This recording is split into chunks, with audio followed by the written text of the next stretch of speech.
आज का वचन है पहला कुरिन्थियों 16:13।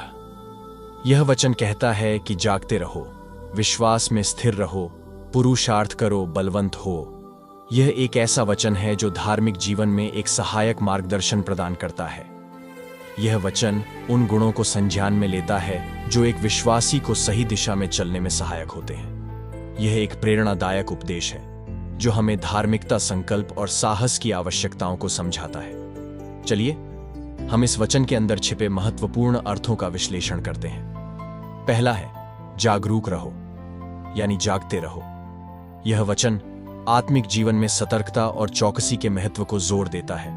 विश्वासी को आत्मिक खतरों की चेतना रखने का आह्वान किया जाता है और पाप और प्रलोभन के प्रभावों से खुद को सुरक्षित रखने का आदेश दिया जाता है। जैसे कि एक सैनिक को युद्धभूमि पर सतर्क रहना होता है, वैसे ही हर एक मसीह को अपनी आत्मिक यात्रा में सावधान और सतर्क रहना चाहिए। सतर्क रहना हर मसीह की आवश्यकता भी है।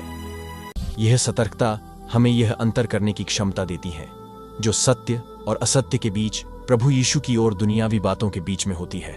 इसके लिए बाइबल का गहरा ज्ञान और पवित्र आत्मा के नेतृत्व की एक अवलोकनीयता की आवश्यकता है।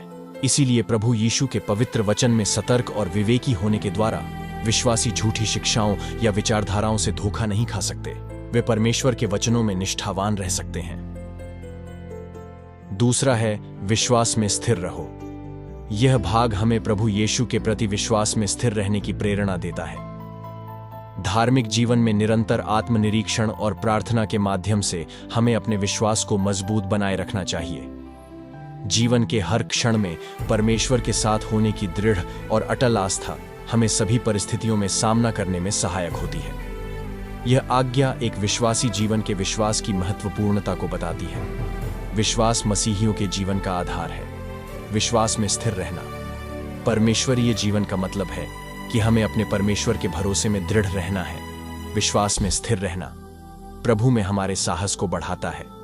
यहाँ यह अर्थ है कि हमें बाइबल की शिक्षाओं को दृढ़ता से पकड़े रहने की आवश्यकता है और बाइबल के नियमों पर हमें कभी भी कोई समझौता नहीं करना चाहिए, क्योंकि समझौते से हमारी आत्मिकता नष्ट हो जाती है और यही समझौता हमें परमेश्वर से दूर कर देता है। तीसरा है पुरुषार्थ करो।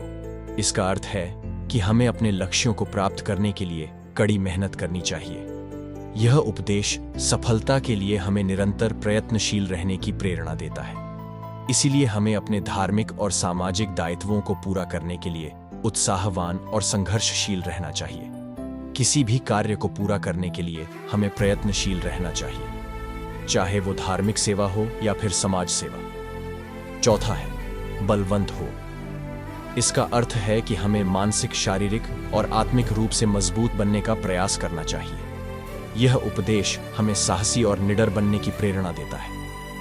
हमें सभी परिस्थितियों में धैर्य और साहस दिखाने की क्षमता विकसित करनी चाहिए। जीवन की मुश्किल परिस्थितियों में हार नहीं मानना और सच्चाई और न्याय के लिए आवाज उठाना हमारे धार्मिक मूल्यों के प्रति हमारी प्रतिबद्धता को दिखाता है।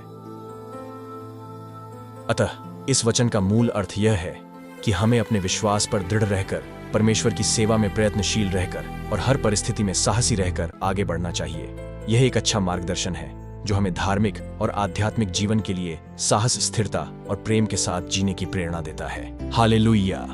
प्रभु आप सबको आशीष दे, बरकत दे। प्रभु यीशु हम सबसे बात कर रहे हैं। सभी बोलेंगे यीशु के पवित्र और जीवित नाम में आमीन।